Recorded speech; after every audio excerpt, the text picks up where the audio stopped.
The subject of prostitution comes up more than some people think it should, and not as much as other people think it should, and it's been drawn to our attention here in Miami in recent months by an increased police awareness of prostitution and residents' awareness of prostitution along Biscayne Boulevard. And with me tonight is a lady who has, I don't know, Margo St. James, I'm trying to describe what you do with COYOTE. Are you the founder? Or are you the I'm the founder, and I publish the newspaper Coyote House. Now, COYOTE stands for? Call Off Your Old Tired Ethics. Call Off Your Old Tired Ethics, which means? Well, it points out the discriminatory enforcement, primarily, where 50,000 women a year are arrested in this country for a crime of words, for talking about something, for asking for money.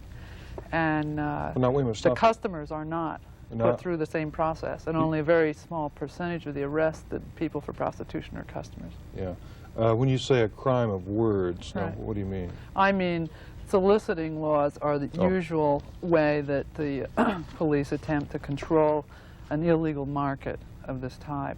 You were once a prostitute. Right. I was arrested for it in '62, and I went to law school. I fought my appeal myself. I won, but the official label is there. I have never been able to get a job other than the most menial kind of work. Is it a bum rap, as they say? It was a bum rap, but I got into it after I was labeled because other kinds of employment were no longer available. No. Even the most lowly waitress jobs were not available. I went back to work in the bar where I worked after being drugged through the court. The cops came in, they said, "You can't let her work here. She's a whore. She's bad for business." And it went that way all down the line. Now, I'm not going to leave San Francisco. I like San Francisco. I decided to stay and fight. That's the kind of person I am. I went to law school. I won my appeal. I was found innocent by the appellate court. But once a woman is labeled, even though most prostitutes are in it 3 to 5 years, it's a temporary job. It's not a lifetime profession. I don't even refer to it as the oldest profession. It's the oldest injustice. But women are in it because they need the money. They may enjoy the sex. I did.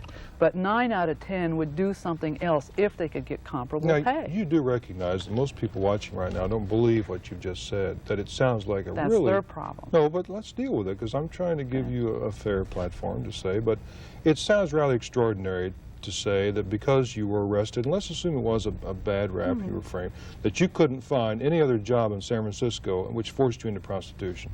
Now, I find that very hard to believe. I went to work for the bondsman to pay off my bail. I worked for free for a year. I developed a process-serving business with the lawyers that I met in the interim of that job.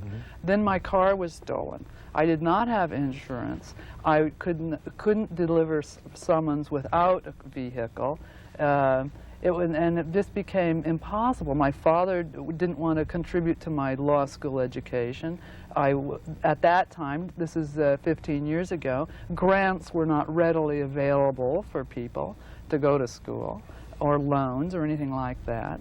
I just found that it was much easier for me to live if I said yes to those men and those judges and those lawyers and those politicians who were my customers as a prostitute and a customer relationship. What was it like living the life of a prostitute? I enjoyed it very much. I enjoyed the mobility, I enjoyed the money, the freedom that it gave me to move around, to buy clothes if I wanted to buy clothes. I was not in it for the money, though, like most women are. I was in it to survive. I was renting out rooms in my apartment because I couldn't pay the rent, and I didn't like living with all those people. I wanted to have a little more privacy, but yet the cocktail waitress jobs that I'd had were, as I said, closed. And you know, you can tell that I'm articulate, I'm intelligent. Why couldn't I get a job on the radio as an announcer? Why couldn't I get a job writing for a newspaper? I'm a good writer.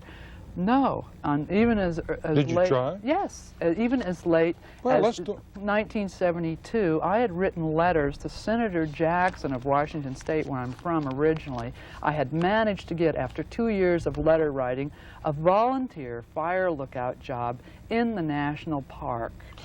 But it was taken away from me the instant that something went into the paper about my organizing to stop the abuse and to attempt to lobby for alternatives for adult prostitute women so they could get out of it. But it also almost reminds me of the story of the guy who walks in a bank and asks to be the president. When they turn him down, he robs it. Well, it's certainly not a very good analogy. I have never committed a crime against the person or anybody's property, and nor do I intend to. I did not resort to that kind of crime, that kind of life. I sold my time, I did my work, I got paid for it. I felt like I was an honest woman. I'm interested, why did you enjoy it? Because I like sex. Yeah, but I mean, so indiscriminate? Customers are great. No, but they're so, older men, they know what they're doing. So random and so indiscriminate? It's not random and indiscriminate. My customers were regulars, they were friends of mine. I could pick and choose, and besides, I like doing it with strangers once in a while. And the money didn't bother you, the exchange of money didn't No, I interject? appreciated that. I always wondered how to get the money, and when I found out, I did. Why did you quit? One, I got arrested at 25, which is the age when most women are getting out of it. So I worked for a couple of years, not making very much, as I said, just working enough to survive. I was not into turning that many tricks. I was probably less promiscuous after I got professional. I found that most customers weren't interested in you once you did get out of it. I found the life a little boring after a while. I wanted to drop out, move out of the city, and I did. And I lived with a man for 4 years who was a carpenter. I helped him in his job. I put on parties for people. I was a domestic servant for 7 years at $3 an hour, and I finally got tired of that too. I think you can see Margo St. James is a lady of a strong opinion, and while I would disagree with a lot of the things you've said, we don't have time for me to rebut, so think about what she said and you make up your mind. Thanks for being with us. Thank you. We'll be right back.